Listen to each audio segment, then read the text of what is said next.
JJ, for you, anything, JJ. Come on. Come on. We all have work to do. Come as early as we can.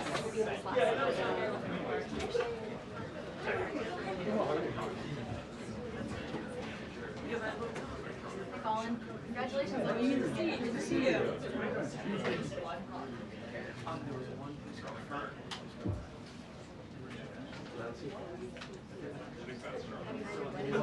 In May. In May? Yeah, we just Well, got back from congratulations. Portugal like a month ago. Oh, that's amazing. Awesome. So great. Yeah. You're doing great. Yeah. So thank you. Yeah, it's been good. It's been good.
Good afternoon, everybody. Good to see all of you.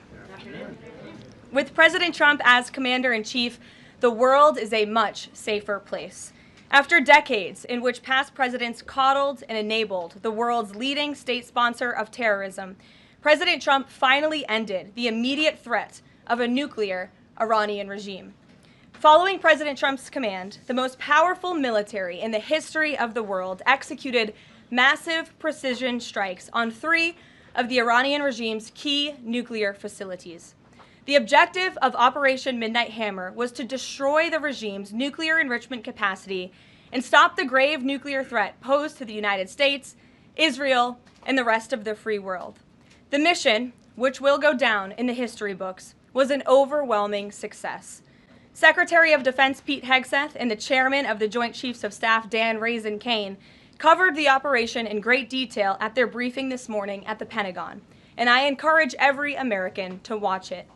As President Trump has said repeatedly, the United States of America has the greatest, fiercest, and bravest armed forces ever to stride the face of this earth, and we couldn't be more grateful and proud of our nation's warriors. The Iranian regime was weeks away from being able to produce a nuclear weapon that would threaten the entire world before President Trump took this decisive action on Saturday night to obliterate their nuclear capabilities. The contrast in leadership could not be more clear. Barack Obama and Joe Biden sent pallets of cash, American taxpayer dollars, in a failed attempt to buy the Iranian regime's compliance with a weak and ineffective deal. President Trump sent a fleet of American warplanes to destroy Iran's ability to produce a nuclear weapon. The United States and the entire world are safer because of this president's decisiveness. Despite agenda-driven leaks by the fake news media aimed at undermining this incredible accomplishment achieved by President Trump and our brave fighter pilots, there is broad consensus emerging already that Iran's nuclear capabilities were indeed destroyed. The United States, Israel, the United Nations, and even Iran all agree they can no longer build a nuclear weapon. So why did the president immediately turn to obliterating after the Iranian nuclear threat? Securing peace. Within 48 hours of the devastating strike, President Trump and his team brokered a historic ceasefire between Israel and Iran and officially ended the 12-day war. The Middle East is now shifting away from chaos and bloodshed and moving toward the beginning stages of a new era of peace and stability that President Trump has long called on them to achieve. This was unthinkable at this time last week. And this is what peace through strength looks like. Under President Trump, America will relentlessly advance our interests without being dragged into endless wars. His fearless leadership guarantees America is once again respected across the world. Just look at what he was able to accomplish at the NATO summit in the Netherlands. Many of you were there. Our allies agreed to invest 5% of their GDP annually in defense because President Trump demanded it. This will be the most significant reinforcement of NATO's collective defense in the history of the NATO alliance. And as a result, the United States of America will carry less of the burden, and our NATO allies will be stronger than ever before. As NATO Secretary General Rutte put it, for too long, one ally, the United States, and our taxpayers, I may add, carried too much of the burden of that commitment. And that changes today. President Trump made this change possible. We will produce trillions more for our common defense to make us stronger and fairer by equalizing spending between America and our allies. This is the Trump effect. This is what the president meant when he declared that America is back. Now, back here at home, Americans are paying much cheaper prices for gasoline this summer, as both the Wall Street Journal and the New York Times pointed out today. Here's how the Wall Street Journal put it. Hitting the road this summer won't bring as much of a big hit to your wallet. The national average for a gallon of regular gasoline is about 23 cents cheaper than this time last year. Analysts say plentiful supply is expected to keep prices down in the coming months. These are the cheapest gas prices at this point of the summer since 2021.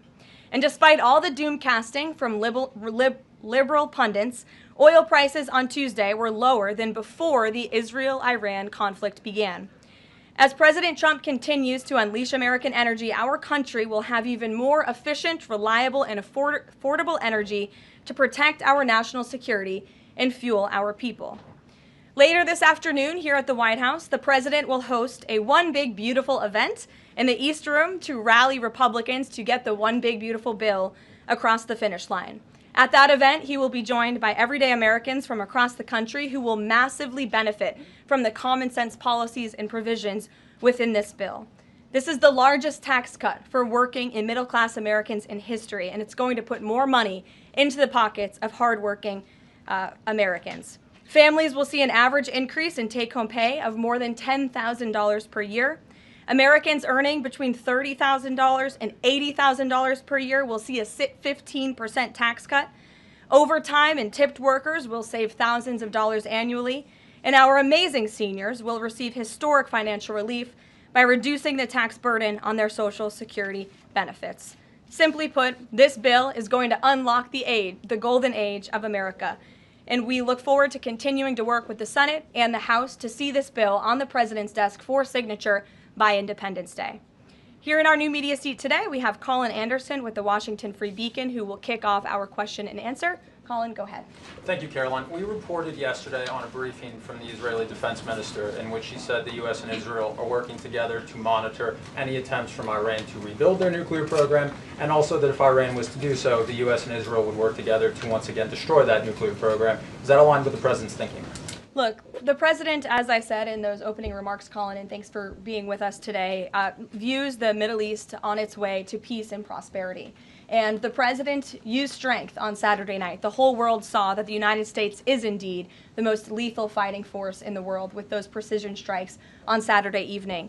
But the president wants peace. He always has. And right now we're on a diplomatic path with Iran. The president and his team, namely Special Envoy Witkoff, continue to be in communication with the Iranians and especially our Gulf and Arab partners in the region to come to an agreement with Iran. As for our alliance with the State of Israel and that friendship and that partnership between the United States and the State of Israel, I would argue it has never been stronger. And we see a new era in which perhaps some of these Gulf and Arab states can sign on to the Abraham Accords. That was one of the president's most signature accomplishments in his first term, and he'd like to see more of those countries sign on in this second term. And so we look forward to sustaining a long and durable peace in the region, and the president wants to do that through a diplomatic solution. But as he proved on Saturday night, he's not afraid to use strength if we need to do it. Gabe. Thanks, Caroline. The president mentioned in a Truth Social post that no enriched uranium was moved from Fordow. What about the other two sites, Isfahan and Natanz? And how can the president be so sure that no uranium was moved? Well, what I can assure you is that the United States and our intelligence agencies and Director Ratcliffe and the President's entire national security team were obviously watching these sites very closely in the weeks and the days leading up to the attack on Saturday, which I will add was one of the most secretive and successful operations in United States history. I think many of you in this room would agree with that because none of you in this room knew about the strike on Saturday until it took place. So we were watching closely, and there was no indication to the United States that any of that enriched uranium was moved prior to the strike. From any of the sites? Correct. And then one more Right. thing, Karoline. Next week, the president mentioned that there would be talks with Iran. He didn't mention any details, and Iran has not confirmed them. Can you share any details about any potential talks next week? We don't have anything scheduled as of now, but I spoke to our Special Envoy Witkoff at length this morning, and I can assure all of you we continue to be in close communication with the Iranians and through our intermediaries as well, namely the Qataris, who have been an incredible ally and partner throughout this entire effort. And as I said, this administration is always focused on diplomacy and peace, and we want to ensure we can get to a place where Iran agrees to a non-enrichment civil nuclear program. And there are many other requests that the United States has. Those details continue to really, they're just starting. Of course, the operation was just on Saturday night, but we are in touch. And if there is a meeting, we will let you know, as we always do. Brian. Thank you, Karoline. It's two, one on trade. On the July deadline that's coming up for the trade deals, is that deadline still hard and fast for the president, or is he now considering even coming to trade deals after that deadline, and where is he on that going forward? I think the president has been asked this quite a few times by many of you in the media. I've heard him answer it at press conferences and at gaggles. He just spoke about it on Air Force One. The deadline is not critical. The president can simply provide these countries with a deal if they refuse to make us one by the deadline, and that means the president can pick a reciprocal tariff rate that he believes is advantageous for the United States and for the American worker, and he will continue to do that. But as for the deals, our United States Trade Ambassador, Jameson Greer, I speak to him frequently. He's working very hard, and he has had very good and productive discussions with many of our key trading partners. And on the One Big Beautiful Bill, there's conversations on the Hill right now about the Medicaid cuts. Yeah, I'm curious, if the final bill that the president's been talking about comes to him and it has Medicaid cuts in it, will he sign it, or would he rather just Congress do away with those cuts? I think our friends in both the Senate and the House know exactly where the president stands on Medicaid. He wants to get rid of the waste, fraud, and abuse, and they are working to do that in the Senate right now. Jennifer. Follow up on that, on the Big Beautiful Bill, is there enough time for Congress to work through the issues it needs to work through? I'm saying, does the president need to move back his deadline a little bit? We expect that bill to be on the president's desk for signature by July 4th. I know that there was a ruling by the Senate parliamentarian this morning. Look, this is part of the process. This is part of the inner workings of the United States Senate, but the president is adamant about seeing this bill on his desk here at the White House by Independence Day. And then on Israel, is there a date set for the Prime Minister to visit the White House yet? Is he coming in a couple weeks? There isn't a date, but the Prime Minister has expressed interest in coming to the White House to meet with the president and come to Washington. The president is obviously very open to that, but we don't have a date. When we do, we'll let you all know. Kate. The president suggested he was open to sending more Patriot air defense missiles to Ukraine. Is that going to happen, and were there any other assurances that he made directly to Zelensky when they met? I'll let the president speak on that. That was a private conversation between he and President Zelensky, but the meeting was a good meeting, and it was a meeting towards progress, and the president, as he said, repeatedly wants to see this war come to an end, but I'll let him speak on that specific And point. Witkoff yesterday suggested that there would be more countries signing on to the Abraham Accords. What's the timeline on that, and which countries specifically is the administration looking to have sign on? Well, the president is certainly hopeful that more countries in the region will sign on to the Abraham Accords. Again, we want to see a long, withstanding, and durable peace in the Middle East, and that's the way to do it. And when the president met with the new president of Syria, that was one of the requests that he made for Syria to sign on to the Abraham Accords. I don't have a timeline for you, but this administration wants to see that happen, and our partners in the region should know that. Rachel. Thanks so much. Just to follow back up on the meeting that the president mentioned about wanting to have this meeting with the Iranians next week. Clearly there's a willingness here from the administration to want to meet with Iranian officials. What is the holdup here in trying to schedule it? Are you experiencing any resistance assistance from the Iranians? No, have some patience. We just had this strike on Saturday night. The president secured a ceasefire. A lot has happened in the last week. He was just in the Netherlands. Now he's back home to have a big event this afternoon on the One Big Beautiful Bill and get our domestic priorities across the finish line. So we'll get there. And like I said, we're in constant communication. And just one more, just on the goal of the meeting. The president mentioned yesterday that it may not be necessary to have an agreement with the Iranians.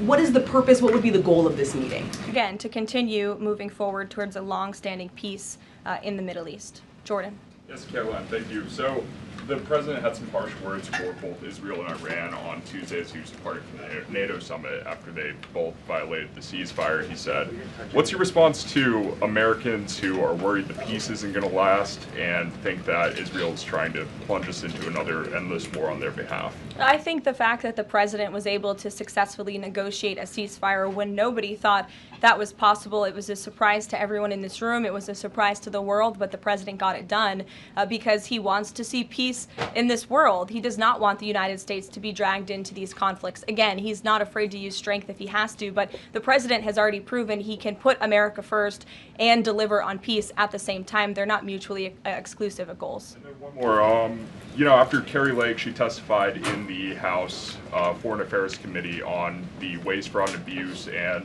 the rot, really, in Voice of America and USAGF. The president called for Congress to kill it. What does that look like, and is the president willing to sign an executive order?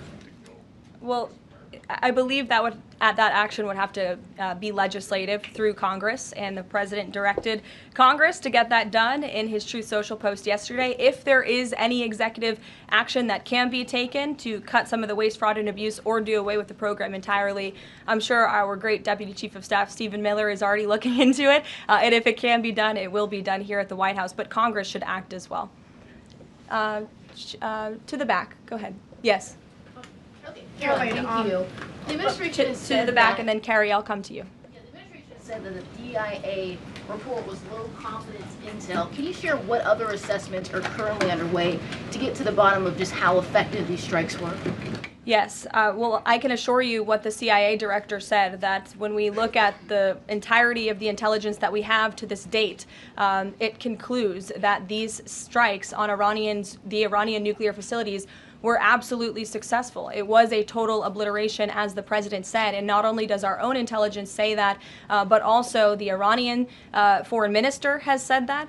We saw Israel conclude the same thing based on their own intelligence. We also had the United Nations say that as well. So I think the only other time the United Nations, Israel, Iran, and the United States has agreed on something is that the sky is blue, but they all agree that Iran's nuclear facilities were completely demolished. And I would just like to reemphasize, you mentioned this was a low confidence preliminary intelligence assessment, and the entirety of that assessment was not leaked to the media. Only tidbits of that assessment were leaked to CNN. And we have seen this playbook run before, where you have people in the intelligence community, or perhaps on Capitol Hill, we don't know, but I believe the FBI is investigating to find out who that leaker was, because it's illegal and they should be held accountable for that, leaked bits and pieces of an intel assessment to push a false narrative. And it's to the same reporter, I will add, Natasha Bertrand of CNN, who has done this in the past. In 2020, it was Natasha Bertrand who had 51 intelligence analysts falsely lie to her, but she still put it on paper for some reason,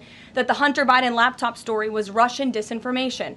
We all know that's not true, right? We can all agree on that now. That was a lie from the intelligence community. Also in 2020, this same reporter, Natasha Bertrand, wrote that a top intel agency ruled out the man-made lab leak theory of the coronavirus origins. Again, the president was right about that.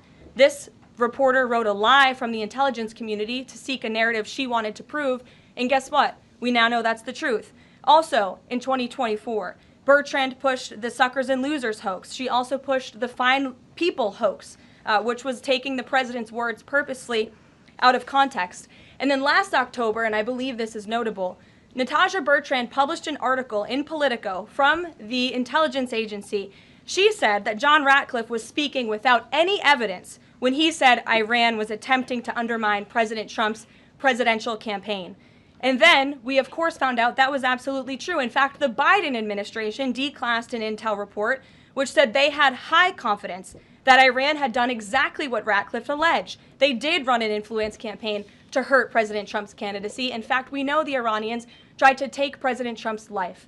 And so this is a reporter who has been unfortunately used by people who dislike Donald Trump in this government to push fake and false narratives. She should be ashamed of herself. And that's not what reporting is.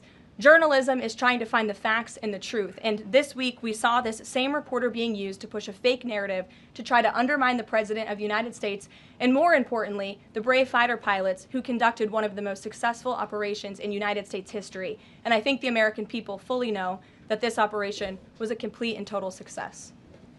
Elizabeth.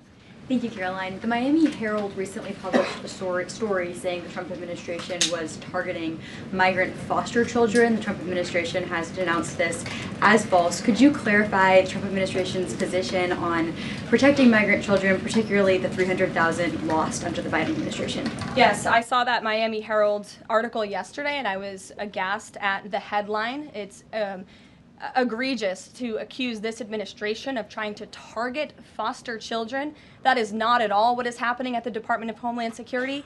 And I learned that the Department of Homeland Security actually tried to work in good faith with this reporter to get this story right, to explain that this administration is trying to protect foster children. We are trying to keep children out of harm's way, even if that means their parents are not law-abiding citizens. We want to protect children, unlike the previous administration, which allowed children to be trafficked and raped, and in some cases killed because of the open border policies. Unfortunately, the Miami Herald just completely degraded themselves with this report, despite having a full list of facts from the Department of Homeland Security. It's another example of fake news. And the May border numbers speak for themselves. Not a single illegal alien was allowed into this country because of this administration's border policies in the month of May. That means not a single child was allowed into this country, possibly with human smugglers or human traffickers. And we know that was happening at the rate of thousands and thousands of children every single month in the previous administration for 4 years. And you didn't see any reporting of that from the Miami Herald, but now they're trying to accuse this administration.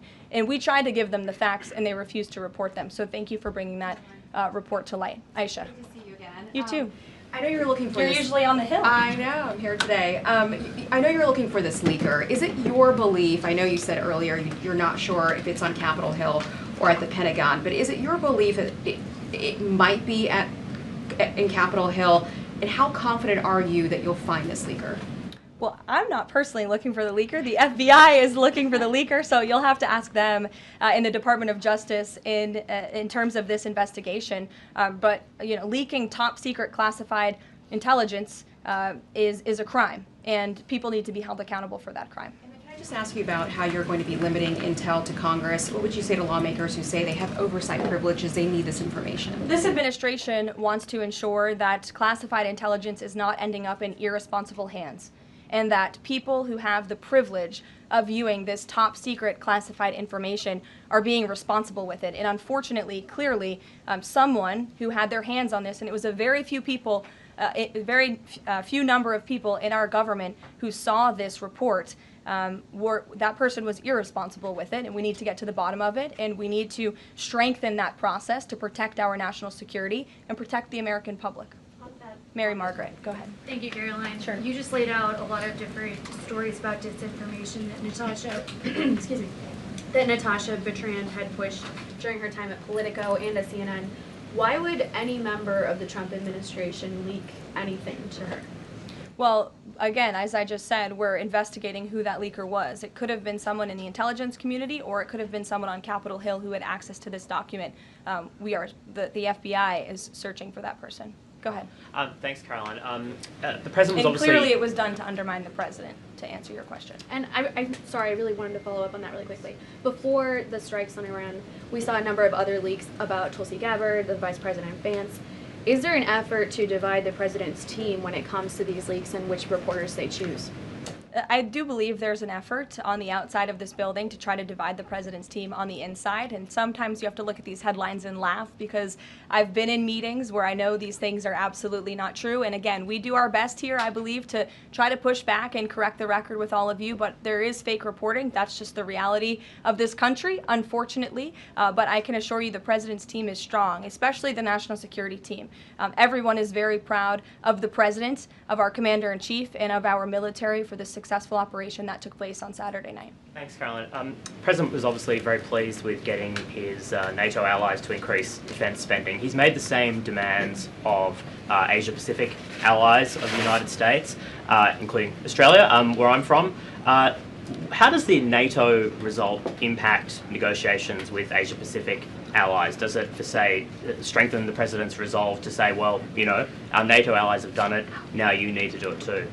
Yeah, I mean, look, if our allies in Europe and our NATO allies can do it, I think our allies and our friends in the Asia-Pacific region can do it as well. But as for our specific relations in those discussions, I'll let the President speak on those. Can I just ask as well, when he had to leave the G7 early, he missed out on a number of bilateral meetings that were scheduled with other world leaders, including the Prime Minister of Australia. Obviously, President Zelensky, he's managed to meet since then, but are there plans afoot to make up for those meetings with the world leaders that he missed out on? Yeah, I think many of those world leaders understood the situation happening in the Middle East and the urgency and the need for the president to get back to Washington to monitor that situation. And obviously that was the right call, considering the success of not only the operation on Saturday night, but also the ceasefire that the president has since brokered on behalf of not just our country, but the entire world, frankly. But he has made up a couple of those meetings, and he has had direct phone calls with some of those leaders he was supposed to meet with as well.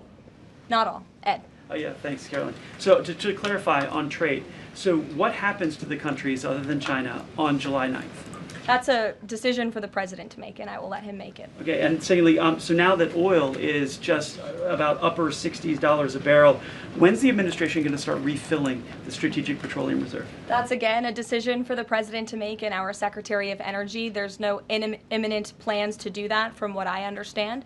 But as you have seen with the plummeting of oil prices in this country, it's because this president and our Department of Energy have really tapped into our resources here, and we have an increase of supply, unlike the previous administration that totally hampered our domestic energy efforts, but totally robbed and drained our strategic petroleum reserves. So when the time is right, the president will make that decision. But right now, we are utilizing the resources that God blessed us with right here in our country to produce energy for our people. You know, one more if I could, on the One Big Beautiful Bill, does the president believe the parliamentarian of the Senate should be removed? I haven't spoken to him about that, and I'll let him speak on it. However, again, he knows this is part of the process and the inner workings of the Senate, and he wants to see this bill done, and he remains very much engaged in these conversations and in this process with lawmakers in both the Senate and the House side, and the whole White House does as well. In the back, yes, Libby. Thank you, Caroline. Earlier today, the president stated that these photos out of Fordo that were showing nuclear materials being removed, suspected of showing that, were just concrete workers. What intelligence is that based upon? Look, the president shared that statement with all of you, and I already answered the question about whether uranium was moved prior to the strike, and the answer is no. Is there a chance that the DIA report becomes public at any point? I don't think this administration is going to get into the habit of sharing classified, top-secret information. Those classifications exist for a reason, and I wish everyone who had the privilege of looking at these documents would respect that. Daniel? Thank you, Caroline. You've been emphatic that the president's expectations for the One Big Beautiful Bill to hit that July 4th deadline. You had a big meeting on Capitol Hill yesterday with the Republican Study Committee. Did you walk away from that meeting pleased with what you heard? Did it bolster your confidence that Congress is able to meet that the expectation of the president? Yes, I did. The camaraderie at the Republican Study Committee was great. Members, expressed, their feelings about the bill, but as we saw, the bill passed through the House, despite many people believing it could not. So the House is ready to receive this bill back from the Senate so they can pass it and bring it to the president's desk. So it was a great meeting, and Republicans are very unified. And we also talked about the mayoral race in New York City and how the victory of the Democratic primary candidate really shows how far left and unhinged the Democrat Party has become. And Republicans truly are on the right side of every issue in in this country. We are on the side of no men in women's sports, on the side of low taxes, secure borders. So that was the topic of discussion, and the unity was strong and the camaraderie was high. And I know everyone looks forward to being here at the White House for the bill signing next week. Sure. Thanks, Caroline. The Supreme Court ruled this morning that South Carolina is allowed to deem Planned Parenthood as not a qualified healthcare provider, and that will block it from receiving Medicaid funds. Does the White House have a statement on that ruling, and would the President support a standalone bill from Congress to defund Planned Parenthood at a federal level rather than letting each state determine it? I'll let the President speak on that legislative priority, but as for the Supreme Court ruling, the President has always maintained that Americans should not be forced to violate their conscience and their religious liberty by having their tax dollars fund abortions, and we're glad the Supreme Court ruled on that side today, or yesterday. Then on Iran, but on a domestic matter, in January, President Trump revoked security details for several former administrations, including Mike Pompeo, Mark Milley, and John Bolton. Given the heightened tensions with Iran right now, is he considering restoring those security details? That's not under consideration right now. Fran. If I could follow up on trade, and then I have a question about the bill as well. Are you saying at this point that there's no plans to extend that July 8th and July 9th deadline? I mean, especially with everything that's been going on from Iran to the tax bill on Capitol Hill, is that under consideration at all at this point? Perhaps it could be extended, but that's a decision for the President to make. And as far as the bill itself goes, since the President has been back, what has he been doing beyond the event that he's having later today to try and get wobbly senators on board? Is he making phone calls, twisting arms? Is he having some people over to the White House? Can you tell us more about that effort? There have been meetings at the White House this week. I saw some senators rolling out of the Oval Office the other day, and the President remains on the phones talking to his friends in the Senate when necessary, and when they call, he picks up the phone. And I think that's why they greatly trust and respect his leadership. And we're having that big event later this afternoon at 4 o'clock. I would encourage you all to tune in. We're going to have some great everyday Americans who are in attendance. We'll have some tipped delivery drivers. I think we're going to have a barber from the great state of Arkansas here in attendance. We're going to have some law enforcement officers, some Border Patrol agents, and Tom Homan will be speaking as well. So the point of this event is to show the American people how this bill works for them and how there are provisions in this bill that will change their lives. Can you tell us which senators you saw rolling out of the Oval Office? I'll let the President speak on that if he wish. I don't share details about his private meetings without his permission. Emily, go ahead. Today, the Justice Department announced it was opening an investigation into employment discrimination at the University of California, alleging they had race and sex-based quotas. Federal law bars hiring somebody based on their race or sex, but do you also object to universities working harder to make sure they have a diverse group of candidates to consider? And do you expect more investigations like this from DOJ? I have not seen that investigation from the Department of Justice, but I can certainly check in. What I can tell you, it's the position of this president that we want to restore a merit-based society and culture in the United States of America where people are not hired nor are they promoted based on their color of their skin or their gender. The president wants people to be hired in the workforce because of their merit and their skill, and I think most Americans agree with that.